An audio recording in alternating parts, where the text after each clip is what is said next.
Les 12 manteaux de maman. Les 3 brigands. Et Petit Loup. Billy se Bill. Moiming. Alors bien entendu, il y aurait une foultitude de titres à vous recommander. Moi, je me suis attachée à mes principaux coups de cœur et en tenant compte de certains thèmes ou circonstances.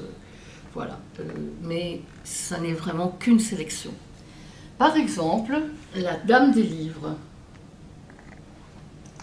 C'est l'histoire de Cal, un ado complètement réfractaire à la lecture, aux livres et même aux mots. Il va se laisser séduire par la Dame des Livres et il ira jusqu'à apprendre à lire et bien entendu à découvrir tout un autre univers. C'est en même temps un prétexte, un bel hommage à des pionnières américaines pendant les années noires de la crise des années 30. Ce sont des femmes qui sillonnaient à cheval les États-Unis au fin fond des contrées les plus reculées et en particulier pour donner le goût de la lecture, en particulier auprès de familles pauvres et pratiquement illettrées. Un autre, L'ours qui aimait les histoires. C'est assez singulier. C'est un ours dans une forêt qui arrive vers une clairière.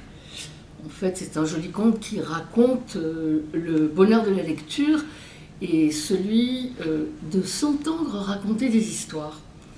Donc cet ours fait la rencontre d'une femme qui, pendant des vacances, est seule au milieu de la forêt et lit à longueur de journée.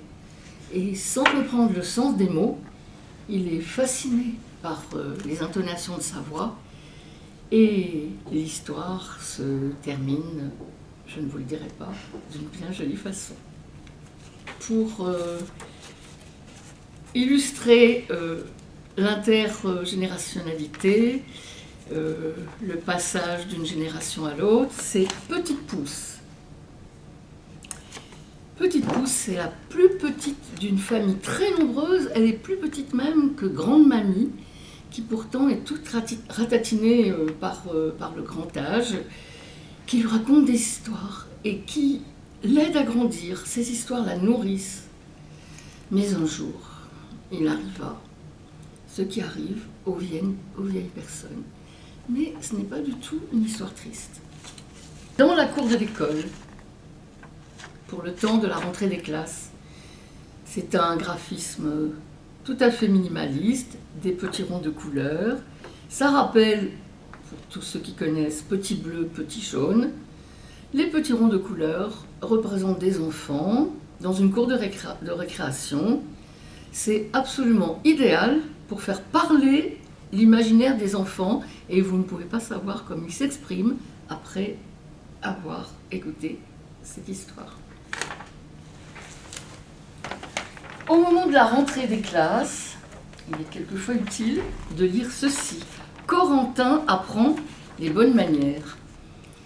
C'est un petit livre, un peu gentillet, on va dire, mais qui est bien utile en début d'année pour apprendre aux enfants les formules magiques de la politesse. Et c'est bien en guise de prémisse du vivre ensemble, de façon tout à fait anodine. Au moment de Noël, on est submergé par de très nombreux titres. Moi, j'ai choisi celui-ci, La légende du sapin, qui est une légende alsacienne, une vieille légende alsacienne. Le thème, pourquoi seul parmi tous les arbres de la forêt, le sapin reste vert toute l'année. Et pourquoi est-il devenu ainsi l'arbre de Noël? Vous le saurez en le disant aux enfants. Au moment de la fête des mères, ce magnifique album, Les 12 manteaux de maman. Alors c'est un album plein de tendresse, où sont évoquées les variations d'humeur d'une maman, tour à tour tendre, furieuse, mélancolique, et que l'on découvre à travers le regard de son petit garçon. C'est illustré par 12 tableaux d'une infinie beauté, plein de poésie et dans une palette de couleurs absolument extraordinaire. Dans la série, comment vous dire, sentiments, humeur, humour, je choisis d'abord Billy ce Bill. Donc c'est un... Alors, il faut que je vous signale, parce que je vais vous parler de deux albums, de 2 titres de cet très grand auteur anglais, Anthony Brown, Billy ce Bill et Tout change. Alors Billy, il se fait de la bile tout le temps, tout l'inquiète, surtout ce qui n'existe que dans sa tête et dans son imagination. Et malgré l'affection de son papa, de sa maman, il fait des cauchemars. Une nuit, il se trouve chez sa mamie, il lui raconte, il lui en parle, et elle lui fabriquera de merveilleux petits remèdes à ses peurs. Je ne vous en dis pas plus. L'autre, c'est autour de la naissance d'une petite sœur. Tout change. Tout change, toujours d'Anthony Brown. Un matin, le papa de Joseph, il s'appelle Joseph, ce petit garçon, il part de la maison pour aller chercher la maman, et en annonçant à son fils aîné de grands changements. On se demande quoi. Et en effet, les objets, les meubles du quotidien, tout se transforme bizarrement en animaux, mais des animaux plutôt inquiétants. Mais la surprise, en fin de journée, la surprise finale est fort simple. Et vous verrez, beaucoup plus douce. Les enfants aiment beaucoup ces titres de Mario Ramos, qui est parti, il a quitté il n'y a pas très longtemps. C'est moi le plus fort. Il y a une autre série, C'est moi le plus beau, etc. C'est moi le plus fort. Alors, c'est un loup présomptueux qui se promène en forêt et qui fait dire à tous ceux qu'il rencontre, parce qu'il veut bien entendre, qu'il est le plus fort. Mais c'était sans compter sur l'audace d'une sorte de petit lézard, tout vert, plus audacieux que les autres, et pour cause, vous verrez pourquoi. Le type. Alors, ça c'est quelque chose que je lis plutôt avec des 6e. C'est une sorte de journal, comment dire, qui contient des tas de petites choses collées, des feuilles, des plumes, etc. Et le narrateur raconte au fil des jours, tout au long d'une semaine, lundi, mardi, mercredi, etc., l'histoire d'un type qui ne sait ni sourire, ni rêver, ni aimer, et ça agace le narrateur au point de le rendre violent. La leçon de tolérance, l'art de communiquer avec l'autre, même s'il est différent, eh bien, seront enfin donnés grâce au sourire et au pouvoir des mots d'une toute petite mamie tout à fait humble. Voici encore un très grand auteur, Arnold Lobel, américain, et celui-ci s'appelle Ulule. C'est vraiment des grands de la littérature jeunesse. Donc là, c'est le hibou Ulule qui sait faire du thé aux larmes et qui invite l'hiver à venir se réchauffer chez lui. Encore un auteur, alors celui-ci, vraiment je l'adore, Éric Batu. C'est assez minimaliste, son dessin est reconnaissable entre tous. C'est Le Secret. C'est l'histoire d'une petite souris qui a un secret. Elle le cache et elle refuse de le livrer aux 6 petits copains animaux qui viennent lui rendre visite. Mais elle ne se doute pas que derrière son dos, son secret poursuit son développement. Elle finira par partager son secret, vous verrez ce que c'est, avec tous ses petits copains. Dans le registre de l'engagement, si je devais en choisir un, je choisirais celui-ci parmi tous, Homme de couleur, de Jérôme Rullier. Alors, un homme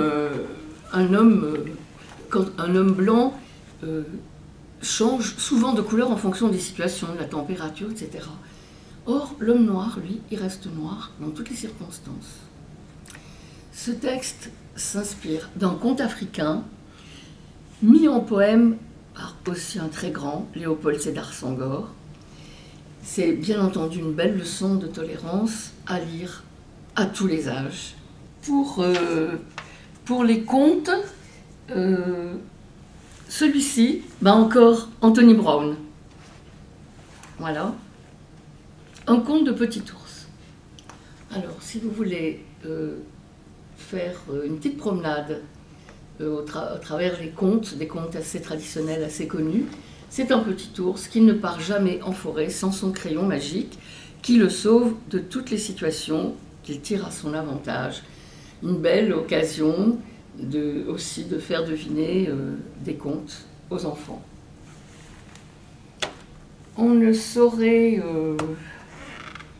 terminer cette sélection sans un peu de poésie. Alors j'ai choisi ce recueil de notre très grand poète Victor Hugo.